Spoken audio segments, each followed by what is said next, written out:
Desakan untuk membatalkan putusan Mahkamah Konstitusi mengenai usia Capres-Cawapres terus menuai pro dan kontra.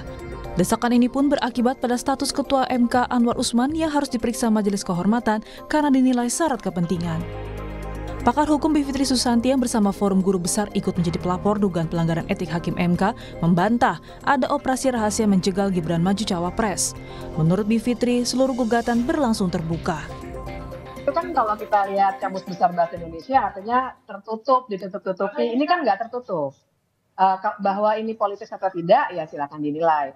Tapi perlu juga saya luruskan bahwa kalau dibilang baru sekarang meributkan MK, sebenarnya tidak. Sudah sering sekali kami banyak dalam diskusi, kemudian demonstrasi, bahkan banyak juga mahasiswa yang melakukan demonstrasi terhadap Mahkamah Konstitusi, putusan Undang-Undang Cipta Kerja, putusan Undang-Undang IKN, putusan Undang-Undang Minerba, putusan pimpinan KPK. Bukan hanya kali.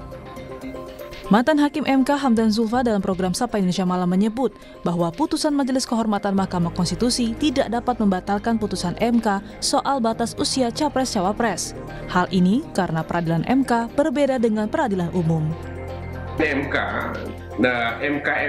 tidak bisa lebih jauh ya memutuskan mengenai bagaimana status perkara dari suatu perkara yang ditemukan pelanggaran etik ya.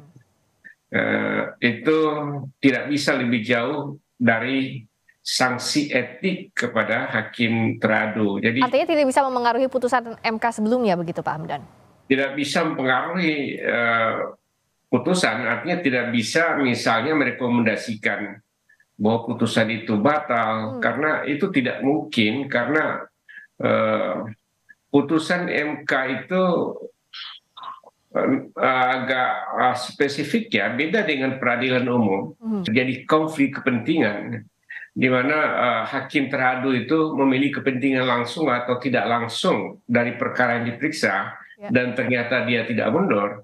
Maka dia bisa dikenai sanksi etik ya, atau sanksi lain, dan juga putusannya harus diperiksa ulang. Nah di MK tidak memiliki mekanisme pemeriksaan ulang terhadap suatu perkara. Sementara itu, Bacawa Pres Gibran Rakabuming Raka mengaku siap menghadapi apapun hasil putusan MK. Pasalnya, laporan dugaan etik Hakim Konstitusi berkaitan dengan majunya Gibran sebagai Bacawa Pres mendampingi Prabowo Subianto di Pilpres 2024.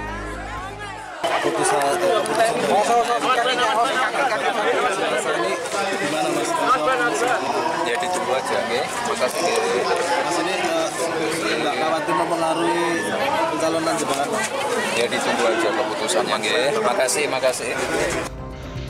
Partai Gerindra menyebut ada operasi rahasia untuk menjegal bakal Cawapres Gibran Rakabuming Raka dengan mempersoalkan putusan MK mengenai batas usia Capres dan Cawapres.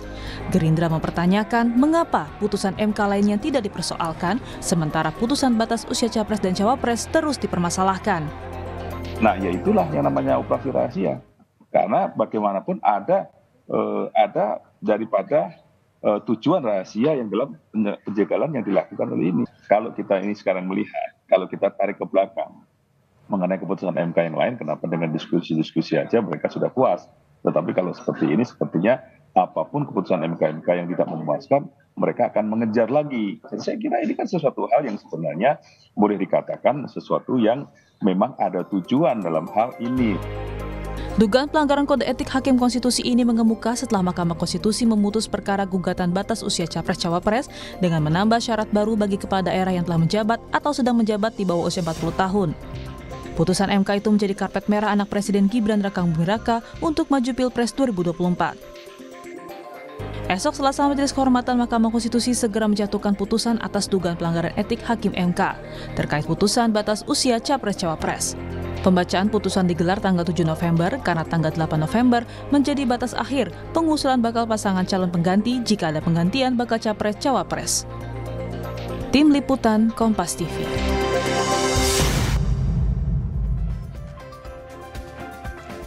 Saudara, pro dan kontra desakan pembatalan putusan MK menyoal usia Capres-Cawapres terus menjadi sorotan. Pasalnya besok Majelis Kehormatan Mahkamah Konstitusi atau MK akan memutus hasil putusan sidang etik pada Ketua MK Anwar Usman soal putusan MK. Lalu bagaimana sebenarnya secara hukum ini bergulir?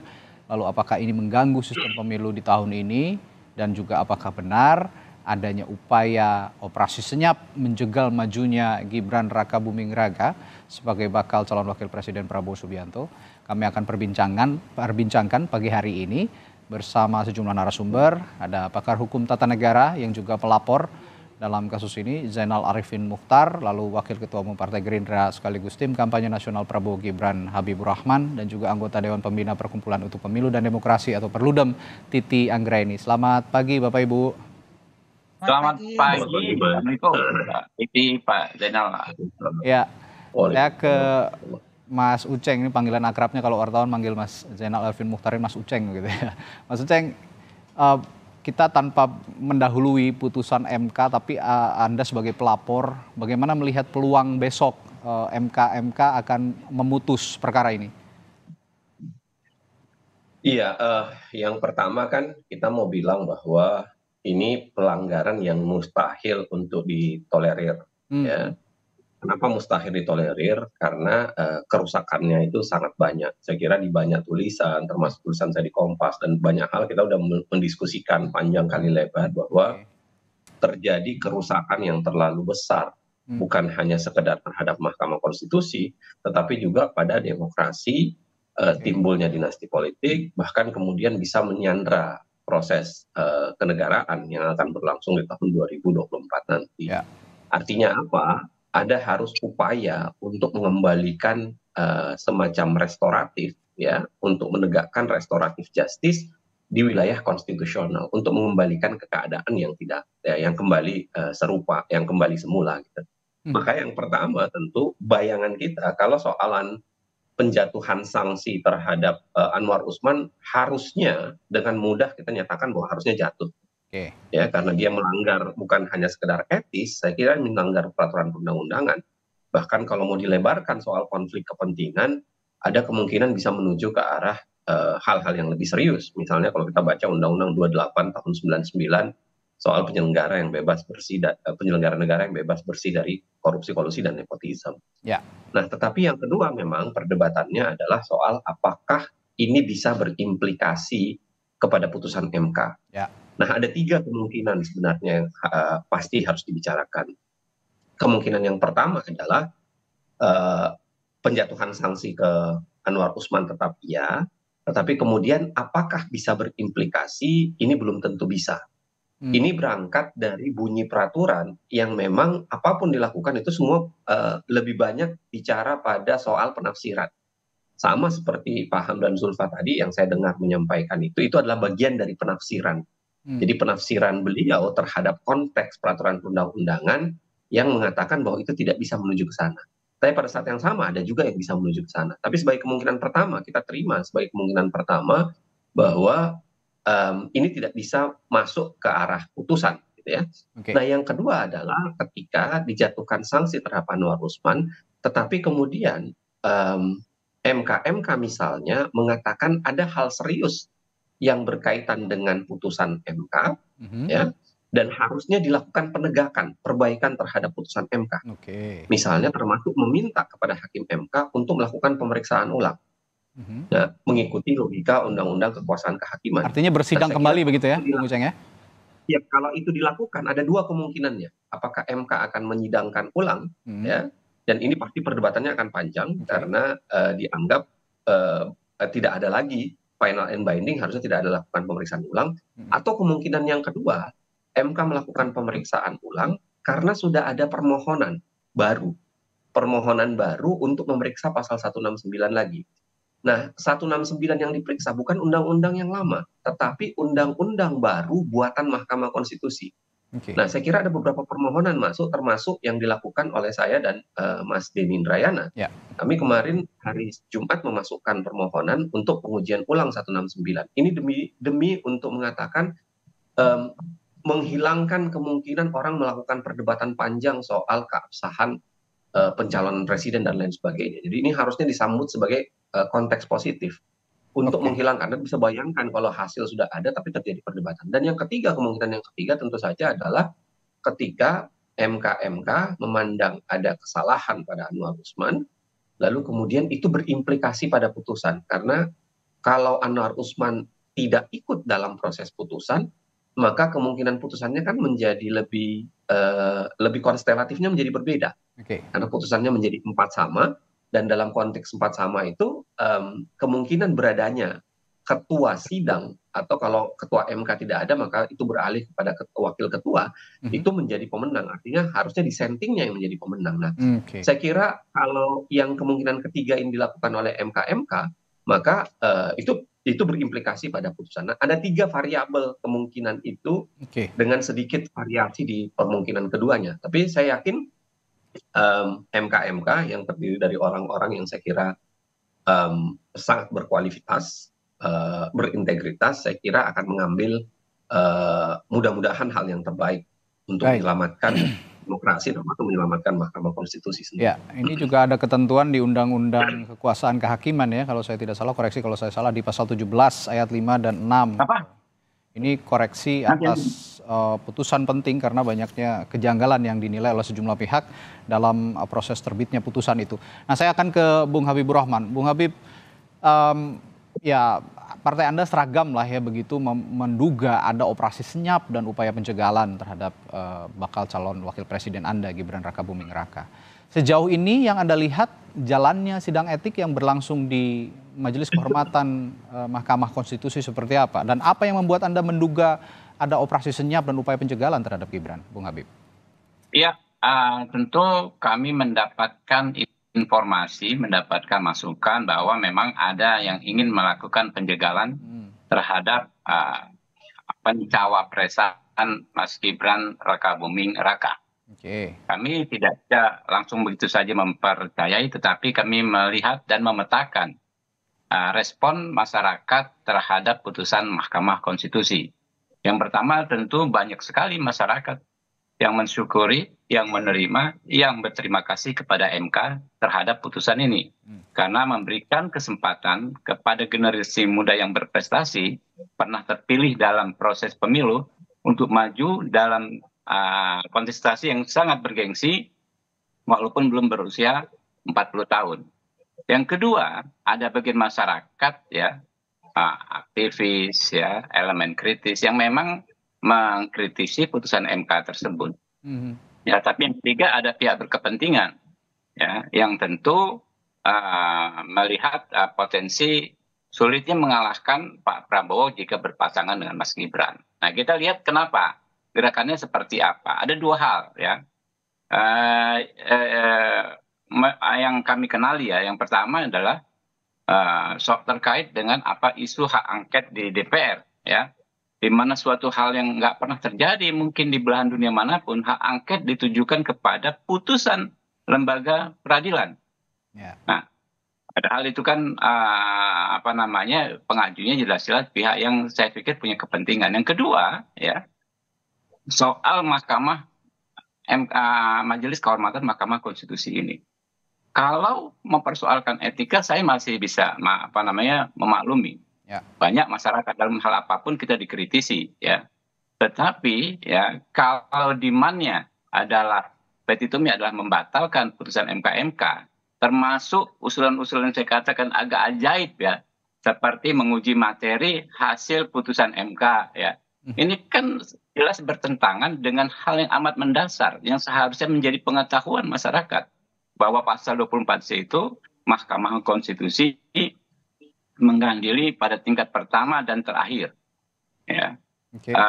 Dan putusannya bersifat final. Ini kan bukan persoalan penafsiran, ini hal dasar yang bersumber dari logika dasar, yang bersumber dari prinsip-prinsip dasar dalam hukum gitu kan. Ketika Mahkamah Konstitusi memang tidak ada peradilan ulangan ya, tidak ada banding, tidak ada kasasi, sehingga demand-demand yang tidak masuk akal ini menurut saya adalah sudah mengarah kepada disobedient ya, terhadap pembangkangan terhadap putusan hukum, yang artinya pengingkaran terhadap konsep negara hukum. Nah, ini yang menjadi kerisauan kami ya. Nah, sehingga kami perlu menyampaikan hal ini kepada publik. Mari publik sama-sama menilai. Nah, terkait misalnya ya, sudah berkali-kali kita bahas perbedaan pendapat tentang substansi atau tentang pertimbangan-pertimbangan yang ada dalam putusan ya, putusan Mahkamah Konstitusi. Ya kan kita sudah paham bahwa setiap putusan lembaga peradilan itu harus dianggap benar ketika sudah diputuskan, karena setiap perdebatan pasti ada endingnya. Nah, itulah yang terus sekarang didaur ulang soal open legal policy, soal segala macam. Kalau Anda lihat ya konstruksi permohonan dari semua pemohon yang masuk ke MK, itu aja isinya. Open legal policy, soal perkara yang sudah didaftarkan lalu dicabut. Entar. Ya kan saya belum jawab. Yang soal konflik kepentingan ya. Kemudian soal konflik kepentingan. Konflik kepentingan ini ya, Mahkamah Konstitusi ini sudah berkali-kali memeriksa perkara terkait Mahkamah Konstitusi sendiri. Apakah dengan demikian Hakim Konstitusi semua edisi ya dari pertama sampai terakhir akan dipersoalkan? Begitu juga Hakim Agung Saldi Isra. Hakim Konstitusi Saldi Isra yang pernah memeriksa perkara yang sangat menguntungkan dirinya seorang diri, yaitu pasal peralihan di Undang-Undang 7 tahun 2020 di mana diatur bahwa Hakim Konstitusi yang saat ini menjabat ya dianggap memenuhi syarat, padahal waktu itu dia belum 55 tahun ya, dan terus menjabat sampai umur 70 tahun sehingga ada keuntungan ekstra 5 tahun terhadap Saldi Isra. Ini juga kan nggak pernah dipersoalkan. Apakah Saldi Isra akan dihukum ya secara etik atau tidak? Itu. Nah, yang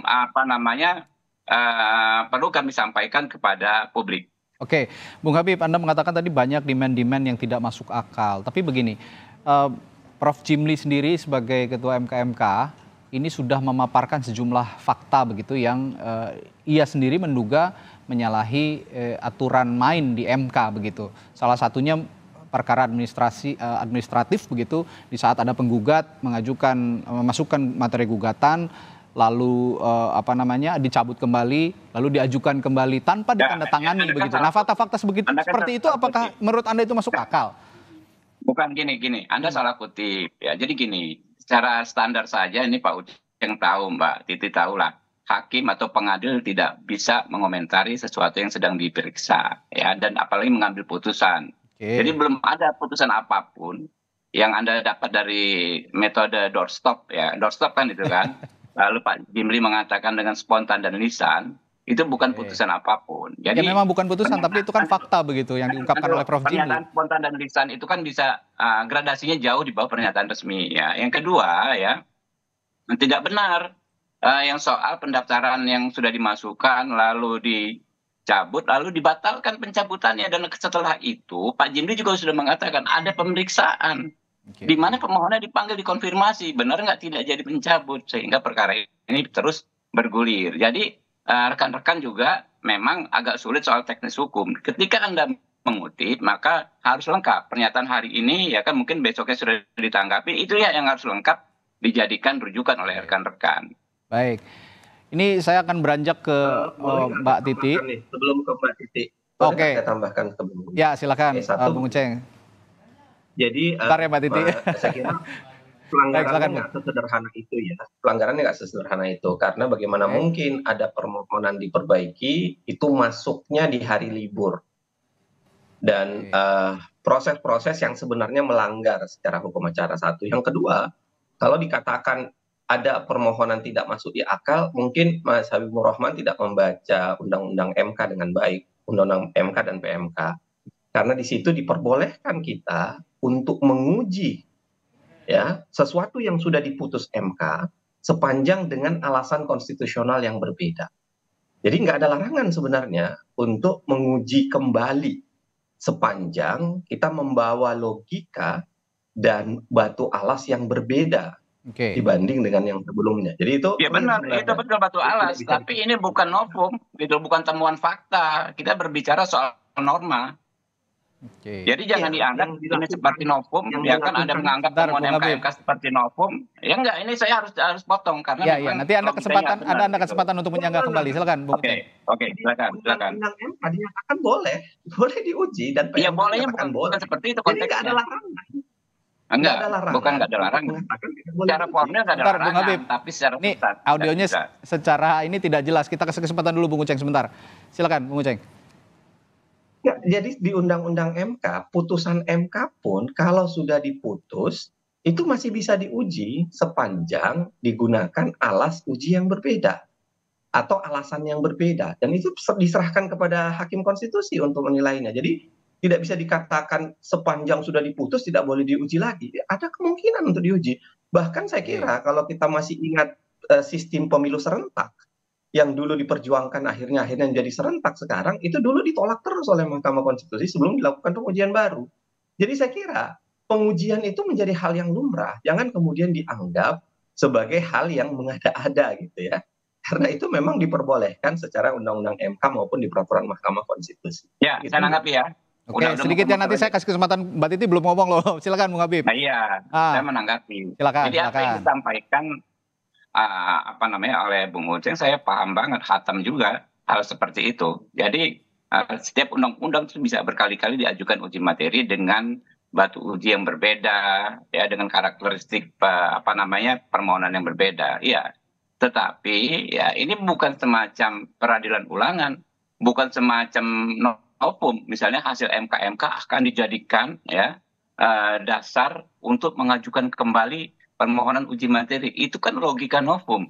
Ya. Nah ini nggak bisa gitu loh. Itu yang nggak pas. Tapi kalau di suatu saat misalnya dalam kondisi perkembangan dan dinamika di masyarakat, ya ada yang namanya living constitution memang, gitu loh. Ada pertimbangan-pertimbangan lain, ada batu uji lain, ya diajukan permohonan, ya silakan saja. Tapi bukan seperti ini. Secara formil benar apa yang disampaikan oleh saudara Uceng, tetapi secara substansi tidak bisa putusan MK itu dijadikan semacam novum untuk mengajukan permohonan baru. Ini akan sangat-sangat bertentangan dengan konsep bahwa MK itu peradilan tingkat pertama dan terakhir, bukan peradilan ulangan sebagaimana tidak ada istilah peradilan ulangan sebagaimana di Pasal 24C. Gitu. Ini yang punya kewenangan nanti sebenarnya untuk bisa menilai begitu apakah ini bisa memerintahkan MK untuk bersidang ulang atau tidak. Mana bisa, nggak bisa. Ya, nggak. Begini,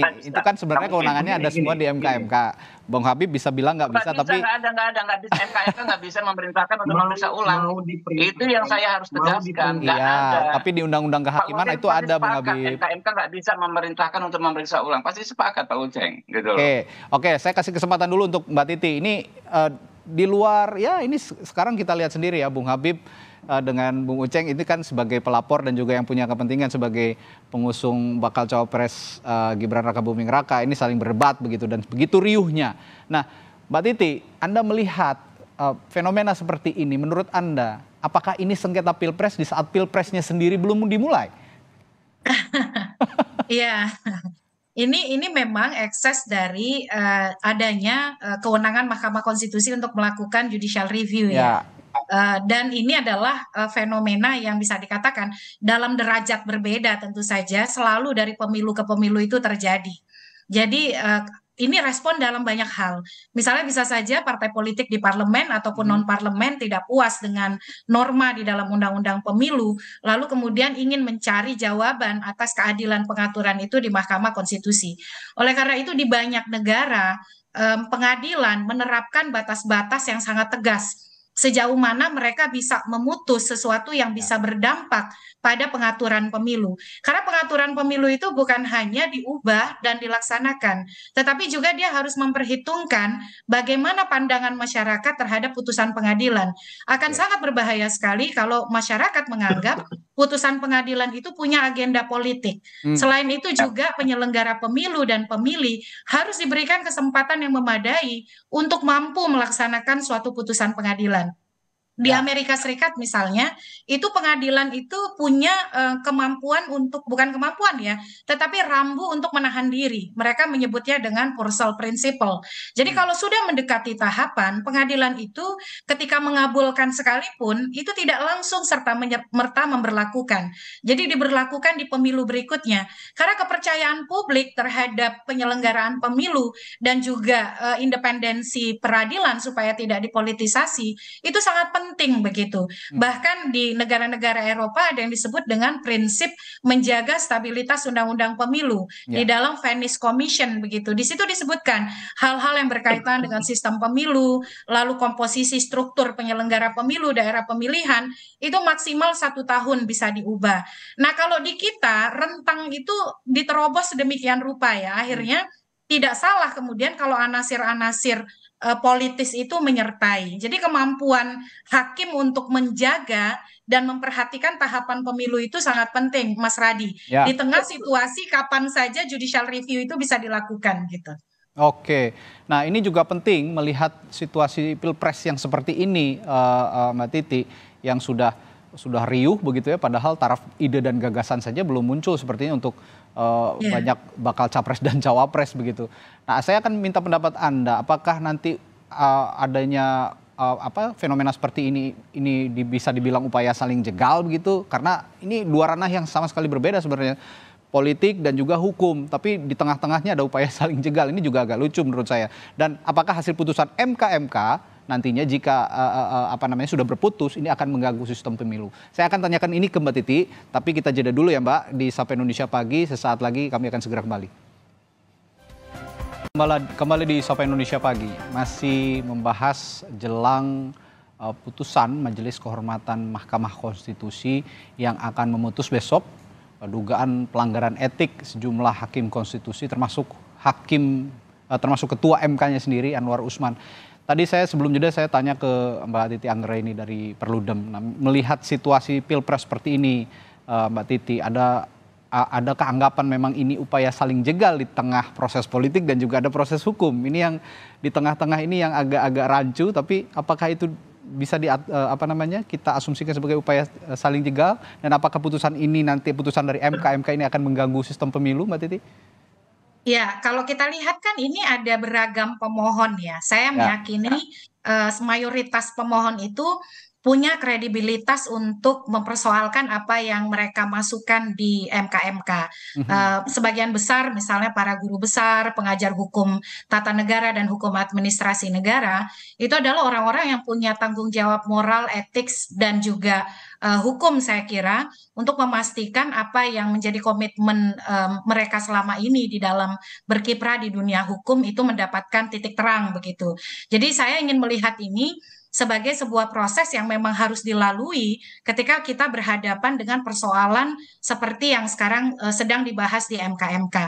Justru dengan membuat ini menjadi terang, kita menjadi tahu begitu ya, duduk permasalahannya dan masyarakat bisa lebih proporsional di dalam menilai. Justru ini harus diselesaikan, karena kalau ini tidak diselesaikan, ini akan bergulir terus. Sengketa tadi sudah disampaikan oleh Mas Radi, ini kan sengketa norma ya, dan termasuk juga di dalamnya ada persoalan etik yang menyertainya.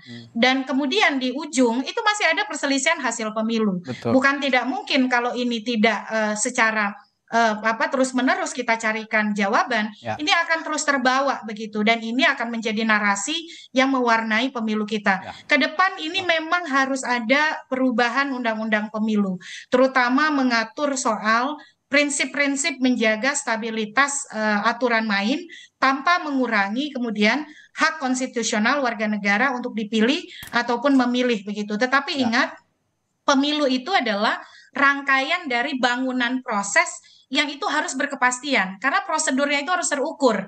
Kalau prosedur kemudian bisa berubah tanpa parameter yang jelas, ini kita bisa kemudian mendapatkan kompetisi yang justru tidak adil begitu. Karena pemilu demokratis itu adalah prosedurnya harus terukur, tapi hasilnya tidak bisa diprediksi secara presisi. Nah, ini kita di dalam beberapa pemilu terakhir berhadapan dengan situasi prosedur pemilu yang justru menimbulkan ketidakpastian, lalu kemudian diskursus, spekulasi, kontroversi, akhirnya menjauhkan kita dari narasi, gagasan, dan program. Orang tuh jarang sekali, Mas Radi, kita selalu ingat ya ngomongin pemilu legislatif.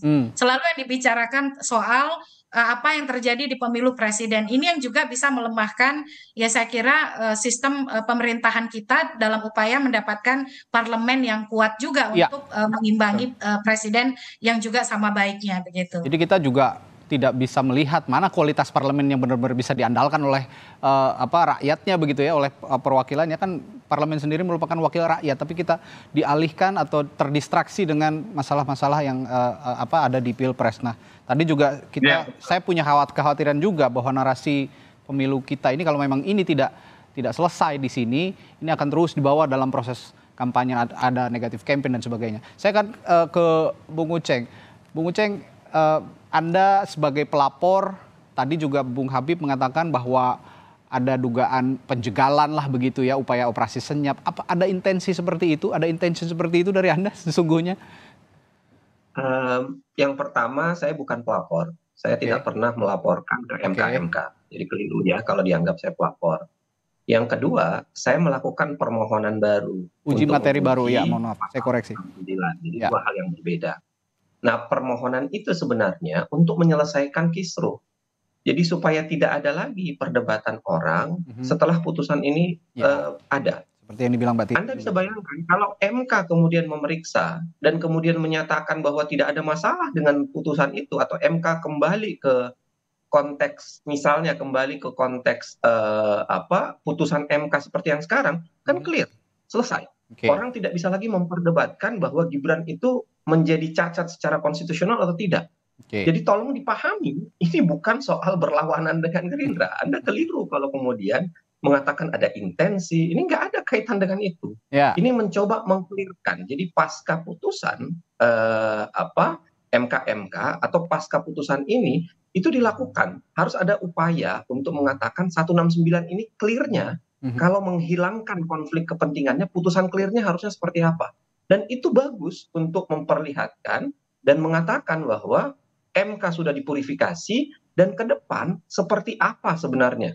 Jadi tidak ada lagi orang perdebatan soal ini calon kandidat yang inkonstitusional atau cawapres yang bukan itu mau diselesaikan satu. Yang kedua adalah begini, semuanya tentu adalah penafsiran karena undang-undang tidak memberikan penjelasan dengan detail. Makanya saya bilang tadi, kalau pasca putusan MK lalu kemudian di situ ada kemungkinan untuk memerintahkan pemeriksaan ulang, karena begitulah bunyi Undang-Undang Kekuasaan Kehakiman. Nah, paling tidak permohonan ini bisa menyelamatkan itu dengan mengatakan tidak perlu MK yang perintahkan, MK bisa melakukan pengujian karena adanya permohonan ini. Bahkan kalau MK tidak perintahkan apa-apapun, ya kan MK sekarang tetap bisa menguji permohonan ini dan menyelesaikan sebenarnya perdebatan yang kita lakukan ini, supaya tidak ada lagi orang mengatakan bahwa ini putusan yang diambil dengan konflik kepentingan dan bisa mengakibatkan inkonstitusionalitas atau cacat terhadap salah satu calon presiden. Oke, ini clear berarti ya. Ini intensinya tidak ke sana Bung Habib, tapi untuk justru agar Gibran ini kalaupun nanti disahkan menjadi benar-benar bakal. Saya salah tanggapi biar nggak habis waktu. Ya, silakan. Jadi ada azas res judicata pro veritate habetur. Ya, setiap putusan pengadilan harus dianggap benar. Kalau kita baca tulisan buku Pak Sudikno Mertokusumo, putusan pengadilan itu macam-macam. Ada putusan pengadilan yang berdasarkan keterangan palsu sekalipun. Ada putusan pengadilan di mana dalam prosesnya hakimnya terbukti tipikor. Tapi apakah putusan pengadilan tersebut bisa diuji berdasarkan fakta tersebut? Tidak bisa. Tidak bisa dipersoalkan. Makanya begitu sudah ada putusan, maka itulah akhir dari segala perdebatan. Bukan membuka perdebatan baru lagi. Kapan selesainya? Gitu kan. Nggak akan selesai. Setiap perdebatan terhadap sesuatu hal yang ada di proses hukum diakhirinya dengan putusan pengadilan tersebut. Nah, itu yang saya katakan bahwa ketika macam-macam cara dilakukan, kami ini merasa ada yang ingin menjegal, gitu kan. Coba ya. Kalau kata jegal, saling jegal nggak pas, Pak. Ini kami merasa dijegal. Kenapa? Dikabulkannya permohonan anak muda yang lalu diputuskan anak muda yang berprestasi pernah terpilih sebagai sebagai pejabat yang dipilih melalui pemilihan umum, itu kan tidak merugikan siapapun di luar anak-anak muda itu juga sebetulnya. Apakah orang yang lebih tua menjadi dirugikan atau dirampas hak konstitusionalnya? Tidak. Yang lain tetap bisa maju kok dalam kontestasi pilpres, gitu kan. Jadi ini bukan sengketa hak, gitu. Jadi tidak ada yang dirugikan dengan dikabulkannya permohonan tersebut. Sehingga kalau dikatakan pengajuan permohonan tersebut sebagai bagian dari saling jegal, saya nggak pas. Saya nggak sepakat. De facto dalam kasus ini, ya kan, memang bukan Pak Uceng. Ya, saya yakin Pak Uceng saya sangat kenal kredibilitasnya, ya, walaupun kita berbeda pendapat, bukan bagian yang mengorkestrasi untuk menjegal. Ya, Mbak Titi juga saya kenal, bukan kali ini saja kita bertemu dan berdebat, kita udah belasan tahun bertemu dan berdebat. Saya tahu betul mereka ini orang-orang yang integritasnya nggak perlu dipertanyakan. Tetapi saya penting juga, saya merasa perlu juga mengedukasi masyarakat soal prinsip-prinsip dasar tersebut, soal prinsip res judicata tersebut, ya, bahwa memang nggak ada celah lagi ketika sudah diputus, ya sudah, terkecuali beberapa saat kemudian nanti ketika sudah ada dinamika baru, ketika terjadi fenomena yang namanya perubahan dalam living constitution. Jadi hakim konstitusi bisa memutus berdasarkan living constitution, ya. Konsep living constitution, konstitusi yang hidup di masyarakat. Bisa dengan pertimbangan norma, bukan pertimbangan fakta. Nah, kalau yang terjadi di MK ya, di analisa CCTV dan lain sebagainya, itu kan fakta, bukan norma. Nah, kalau norma, ya kan, kemudian sudah terjadi perkembangan di masyarakat dan lain sebagainya, karena itu pasal sekian sudah tidak pas lagi diterapkan, ya silahkan gitu loh. Jadi logika hukumnya menurut saya nggak masuk kalau kita justru buka perdebatan baru. Yang ada sekarang pilihannya bagi kita, ya, ini diajarkan oleh dosen-dosen kita di tingkat-tingkat dasar. Kalau ada putusan pengadilan, ya kita siap gerak, hormat gerak, kita laksanakan. Tidak ada cara lain. Nah, ini perbedaan pendapat saya dengan Bang Uceng, ya. Ya nggak ada masalah, tapi mohon maaf, saya tidak pernah ya menuduh teman-teman ya, akademisi dan lain sebagainya bagian dari atau proksi dari orang yang ingin menjegal kami. Yang menjegal itu yang lain. Siapa yang Anda menjegal? Ini kita clearkan juga ini barang-barang Bung Habib. Yang Anda anggap menjegalnya siapa jadinya? Yang menjegal itu ya kan tentu orang yang membabi buta, memasukkan argumentasi lewat angket ya terhadap proses lembaga politik yudikatif ya di parlemen. Ini kan lucu sekali, nggak pernah. Kemarin saya dengar juga ada juga yang ingin mengajukan uji formil terhadap putusan MK. Ini kan semakin nggak masuk akal gitu loh. Nah, yang begini-begini adalah memang saya melihat ini orang sudah kehabisan peluru gitu loh. Apa rugi ya secara konstitusional, secara de facto kalau anak muda bisa maju, kalau Gibran bisa maju, apa ruginya bagi mereka? Nggak mengganggu perut mereka, nggak mengganggu kepentingan hukum mereka, gitu loh. Ya silahkan saja kalau mereka siap berkontestasi, gitu kan. Nggak ada masalah gitu loh. Ya, oke, saya kembali ke Bung Uceng. Bung Uceng, ada respon soal ini, silakan. Iya, sebenarnya tentu berbeda ya. Saya mengajarkan di ruang kelas, kira-kira misalnya ada sebuah putusan pengadilan tentu harus dihormati. Tapi pada saat yang sama, undang-undang kekuasaan kehakiman, undang-undang kekuasaan kehakiman ini yang berlaku untuk dua jenis, baik Mahkamah Agung maupun Mahkamah Konstitusi, itu mengatakan kalau dalam hal tertentu, termasuk misalnya dalam hal ada konflik kepentingan, maka sangat mungkin dilakukan upaya untuk memerintahkan pengujian kembali atau pemeriksaan kembali dengan komposisi hakim yang berbeda. Oke, sebelum dilanjutkan Bung Uceng, memerintahkan, siapa yang memerintahkan? Apakah Majelis Kehormatan MK? Nah, itu yang menarik, itu yang menjadi penafsiran, saya kira. Kalau dalam konteks Mahkamah Agung jelas relatif lebih mudah karena Mahkamah Agung bisa memerintahkan. Kalau di Mahkamah Konstitusi ini menjadi perdebatan. Mana? Makanya itu yang saya bilang tadi ada dua pilihannya. Kalau MK memerintahkan bisa dilakukan pengujian. Kalaupun MK tidak memerintah apa-apa atau kemudian jangan dipaksa itu, maka kemudian dengan permohonan baru ini MK terbuka peluang untuk melakukan pemeriksaan. Paling tidak untuk menyatakan bahwa ini, coba bayangkan kalau MK kemudian menyatakan bahwa ya putusan kemarin sudah konstitusional, selesai perdebatan, nggak ada lagi perdebatan. Dan yang paling penting sebenarnya kita bisa bayangkan begini, apakah putusan permohonan setelahnya itu harus agak panjang baru bisa dimajukan? Enggak juga. Bahkan kalau kita bandingkan misalnya putusan 50, 51, 56 dengan 90 dan 90, itu kan terjadi pergeseran hakim luar biasa, padahal itu diputus hanya beberapa hari. Hakim-hakim MK sendiri yang mengungkapkan itu kan.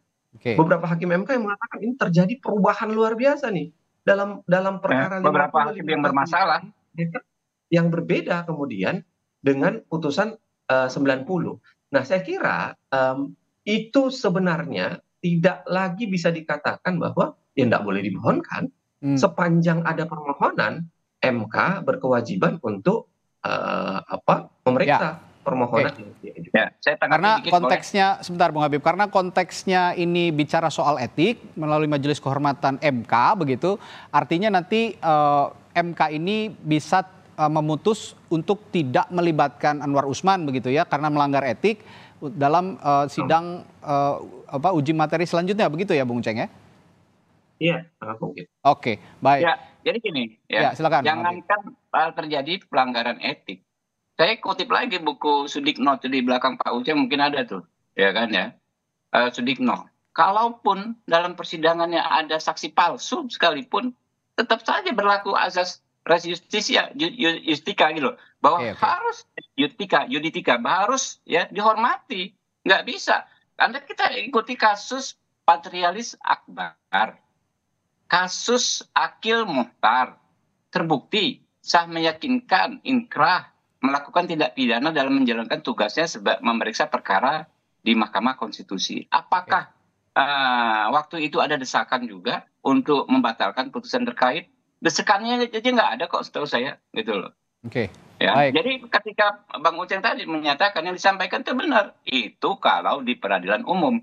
Memang undang-undang kita ya juga mengatur dalam satu undang-undang kekuasaan kehakiman, mengatur kekuasaan kehakiman di Mahkamah Konstitusi dan di MA. Tetapi ada sistematikanya juga yang lebih diatur detail sebagaimana disampaikan oleh Mas Uceng tadi. Itu di Mahkamah Agung. Makanya Mas Uceng bahasanya ini harus diperdebatkan. Intinya kan nggak ada ketentuannya di dalam undang-undang tersebut bahwa peradilan ulangan itu dikenal di ini. Kalau di Mahkamah Agung, peradilan yang di bawah Mahkamah Agung masih agak mungkin ketika ada upaya banding, upaya hukum. Nah, ini menjadi peluru-peluru untuk upaya hukum. Tetapi ketika inkrah pun nggak bisa gitu loh. Atau menjadi upaya untuk PK. Di sini pun nggak ada PK di Mahkamah Konstitusi. Sehingga tertutup kemungkinan. Jadi kalau diajukan kembali uji materi secara formil tentu kita menghormati. Siapapun boleh saja melakukan uji materi. Dengan niat misalnya justru untuk mengatakan bahwa putusannya sebelumnya nggak ada masalah. Bagus juga, nggak ada masalah gitu loh. Tapi kita kalau bicara tema masalah hari ini, apakah putusan MK bisa dibatalkan oleh MK-MK, lalu MK-MK bisa memerintahkan pemeriksaan ulang, itu jelas tidak. Ya, mana mungkin ya MK-MK ya sebuah institusi yang ad hoc lalu diatur hanya di undang-undang dan di peraturan Mahkamah Konstitusi ya bisa menegasikan ya sebuah putusan Mahkamah Konstitusi yang dasarnya adalah Undang-Undang Dasar 1945. Ya, gitu. Saya kira clear ya diskusi kita hari ini bahwa MK-MK ini tidak bisa langsung serta-merta membatalkan putusan, tapi bisa menjatuhkan etik gitu ya kepada salah satu hakim konstitusi untuk tidak ikut bersidang dalam uji materi berikutnya jika ada uji materi baru. Oke, terakhir saya ke Mbak Titi. Mbak Titi, dengan dengan adanya saat ini ya seperti kita lihat ya perdebatan seperti ini kan tentu saja mengganggu taraf tataran ide dan gagasan para capres dan cawapres, bakal capres dan cawapres. Nah, alih-alih publik teralihkan dengan keriuhan adanya dugaan cacat formal pencalonan presiden wakil presiden. Ini siapa yang menurut Anda sebagai publik, saya juga begitu, sebenarnya ini pertanyaan pada diri saya sendiri begitu ya. Saya bertanya kepada Mbak Titi, siapa menurut Anda yang saat ini, detik ini, pasangan calon yang benar-benar siap dengan ide dan gagasannya menghadapi Pilpres?